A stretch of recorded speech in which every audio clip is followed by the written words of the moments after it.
1. Pengertian uruf. Uruf secara bahasa artinya adat, kebiasaan, satu kebiasaan yang terus-menerus. Uruf secara etimologi yaitu sesuatu yang dipandang baik dan diterima oleh akal sehat. Secara terminologi, uruf didefinisikan sebagai kebiasaan mayoritas umat baik dalam perkataan maupun perbuatan. Menurut Abdul Karim Zaidah, istilah uruf berarti sesuatu yang telah dikenali oleh masyarakat dan merupakan kebiasaan di kalangan mereka, baik berupa perkataan, perbuatan, maupun pantangan-pantangan, dan juga bisa disebut dengan adat. 2. Kehujahan uruf.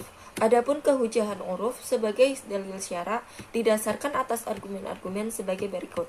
Pertama, firman Allah pada surat Al-A'raf ayat 199 yang artinya, jadilah engkau pemaaf dan suruhlah orang mengerjakan yang makruh serta berpalinglah daripada orang-orang bodoh. Melalui ayat tersebut, Allah memerintahkan kaum muslimin untuk mengerjakan yang makruh. Adapun yang disebut sebagai ma'ruf itu sendiri ialah yang dinilai oleh kaum muslimin sebagai kebaikan, dikerjakan berulang-ulang dan tidak bertentangan dengan watak manusia yang benar yang dibimbing oleh prinsip-prinsip umum ajaran Islam. Kedua, ucapan sahabat Rasulullah SAW Abdullah bin Mas'ud, yaitu sesuatu yang dinilai baik oleh kaum muslimin adalah baik di sisi Allah, dan sesuatu yang mereka nilai buruk maka ia buruk di sisi Allah. Ungkapan Abdullah bin Mas'ud tersebut baik dari segi redaksi maupun maksudnya menunjukkan bahwa kebiasaan-kebiasaan baik yang berlaku di dalam masyarakat muslim yang sejalan dengan tuntutan umum syariat Islam adalah juga merupakan sesuatu yang baik di sisi Allah. Sebaiknya akan melahirkan kesulitan dan kesempitan dalam kehidupan sehari-hari.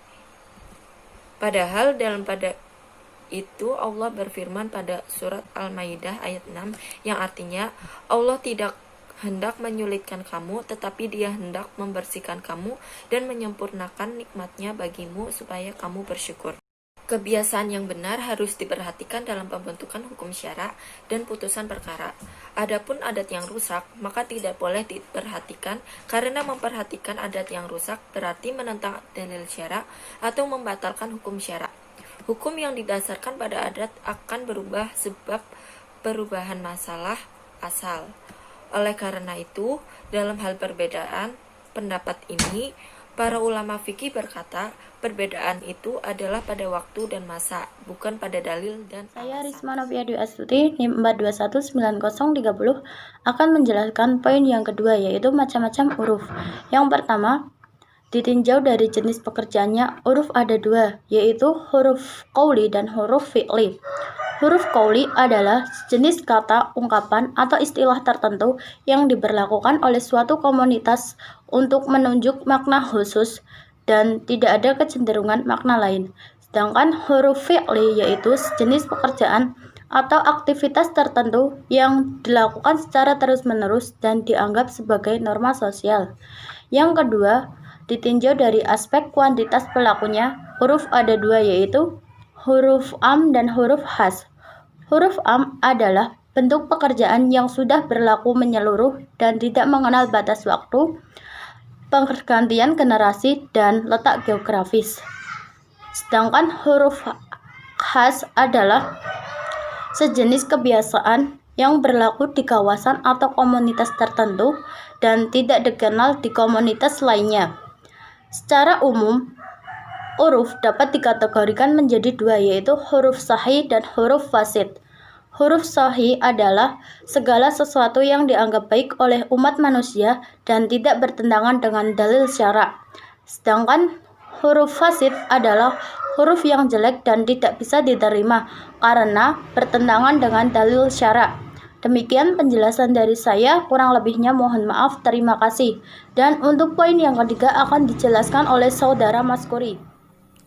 Syarat-syarat penggunaan huruf. Para ulama bersepakat bahwa tidak semua huruf bisa dijadikan sebagai dalil untuk menetapkan hukum Islam. Huruf dapat diterima sebagai salah satu landasan syarat-syarat sebagai berikut. Yang pertama, tidak bertentangan dengan syariat. Yang kedua, tidak menyebabkan kemafsadihan dan tidak menghilangkan kemaslahatan. Yang ketiga, telah berlaku umum di kalangan kaum muslimin. Yang keempat, tidak berlaku dalam ibadah madhoh. Yang kelima, uruf tersebut sudah memasyarakat saat akan ditetapkan sebagai salah satu patokan hukum. Kaidah tentang uruf dan kontradiksinya dengan dalil. Para ulama usul fikih merumuskan kaidah-kaidah fikih yang berkaitan dengan uruf, diantaranya 1. Adat kebiasaan itu bisa menjadi hukum. 2. Tidak diingkari perubahan hukum disebabkan perubahan zaman dan tempat. 3. Yang baik itu menjadi uruf sebagaimana yang diisyaratkan itu menjadi syarat. 4. Yang ditetapkan melalui uruf sama dengan yang ditetapkan melalui nas, Al-Quran atau Al-Hadis.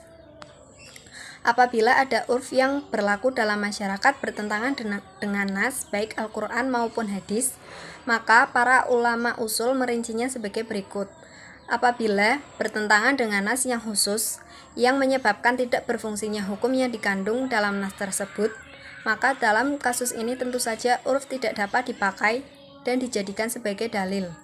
Apabila terjadi pertentangan uruf dengan al-maslahah al-mursalah, maka menurut ulama Malikiyah, uruf lebih didahulukan. Begitu juga dengan mazhab Syafi'i dan Hanbali. Adapun dalam pertentangan uruf dengan istisan, karena ulama Syafi'iyah dan Hanbaliyah tidak menerima istisan, maka otomatis mereka memilih uruf. Apabila terjadi pertentangan antara uruf dengan qiyas, ulama dari kalangan Hanafiyah dan Malikiyah lebih mendahulukan uruf karena uruf dalam masalah yang tidak ada nasnya menempati posisi ijma'.